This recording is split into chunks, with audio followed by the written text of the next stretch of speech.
Muy buenas, hoy vamos a meternos de lleno con una de las herramientas más potentes que existen en programación, las funciones en Python. Vamos a descubrir cómo se puede pasar de un código que es un auténtico caos a uno limpio, potente y, por qué no decirlo, elegante. Todo gracias al poder de la organización. A ver, esto nos ha pasado a todos. Empiezas un programa que parece sencillito, pero poco a poco va creciendo, y creciendo, y creciendo, y de repente te encuentras con un laberinto. Un código lleno de repeticiones, difícil de seguir y casi imposible de depurar. Es un problema súper común, sobre todo al principio. Y aquí, justo aquí, es donde entra la solución, las funciones. Pensemos en ellas como si fueran, no sé, cajas de herramientas para nuestro código. Son como bloques de construcción que nos dejan empaquetar una tarea concreta, ponerle un nombre y, lo mejor de todo, usarla una y otra vez. Son, sin duda, la clave para la organización y la eficiencia. Bien, esta es la hoja de ruta de hoy.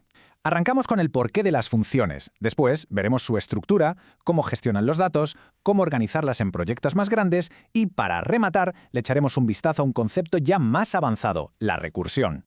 Vale, para ponerle remedio a ese caos del que hablábamos, lo primero es tener una filosofía. Porque esto no va solo de teclear código, va de pensar de una forma mucho más estructurada. Y ese es el gran principio, dividir y conquistar. O sea, en lugar de intentar abarcar un problema gigante de golpe, lo que hacemos es trocearlo. Lo partimos en tareas más pequeñas y manejables. Y cada una de esas tareas, ¡boom!, se convierte en una función. Esto, de verdad, simplifica muchísimo el diseño y la implementación de cualquier algoritmo. Es que los beneficios son inmensos. El código queda mucho más organizado, claro. Y es reutilizable, lo que nos ahorra un montón de tiempo. ¿Y depurar? Pues muchísimo más fácil, porque si algo falla, sabes que el problema está en esa función. Lo aíslas y listo. Y no solo eso, si usas nombres claros como por ejemplo calcular promedio, el código prácticamente se lee solo, lo que facilita una barbaridad su mantenimiento a largo plazo. Muy bien, ya tenemos claro el por qué. Ahora vamos al lío, al cómo. Vamos a ver cuál es la estructura exacta de una función en Python.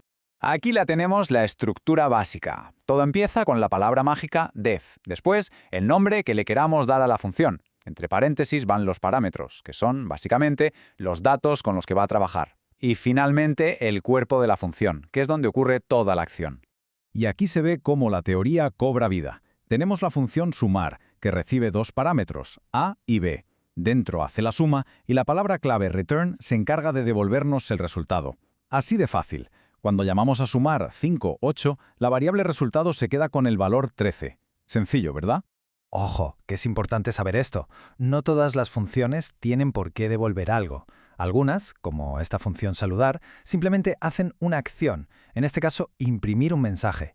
En otros lenguajes a esto se le llamaría un procedimiento. Simplemente se ejecuta, hace lo suyo y ya está, no necesita un return.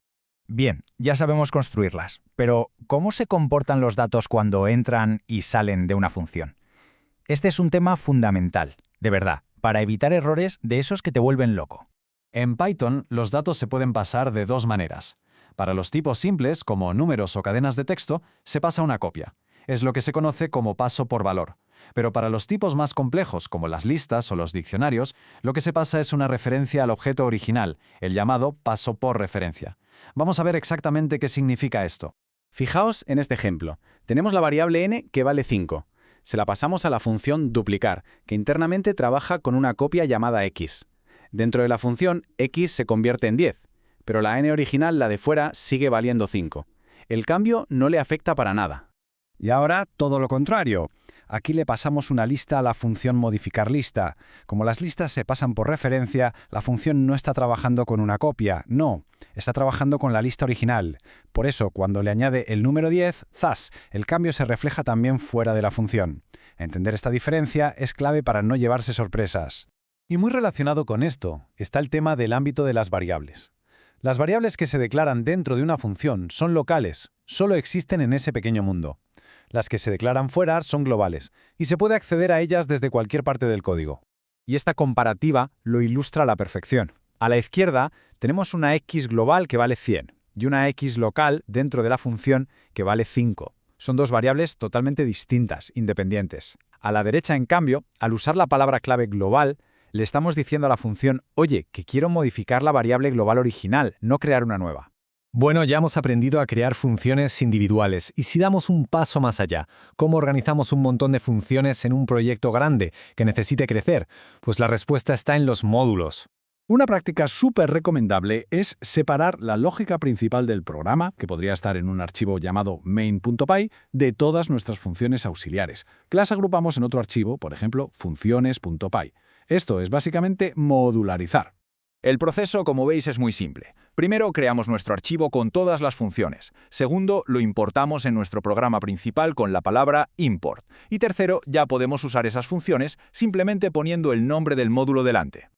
Y aquí lo tenemos en acción. El archivo main.py importa el módulo funciones, y a partir de ahí ya puede llamar a funciones.imprimirmensaje o a funciones.sumar. Es una forma increíblemente limpia y ordenada de construir software complejo. Y para terminar, vamos a explorar un concepto que es un poco más avanzado, pero potentísimo: la recursión. Es una forma distinta de pensar para resolver ciertos tipos de problemas. La idea en sí es simple. Una función que se llama a sí misma. Suena un poco a bucle infinito, ¿verdad? Pero la clave es que en cada llamada el problema se va haciendo un poquito más pequeño, hasta que llega a un caso base, algo que ya puedes resolver de forma directa. El factorial es el ejemplo perfecto para entenderlo. Para calcular el factorial de 5, la función devuelve 5 multiplicado por el factorial de 4. Y para calcular el de 4, llama el de 3. Y así va bajando hasta que llega al factorial de 1, que es el caso base. En ese momento, toda la cadena de llamadas empieza a resolverse hacia atrás y nos da el resultado final. Es una solución súper elegante. Como hemos visto, las funciones son mucho, pero que mucho más que simple sintaxis. Son una filosofía, una forma de pensar y de afrontar problemas complejos.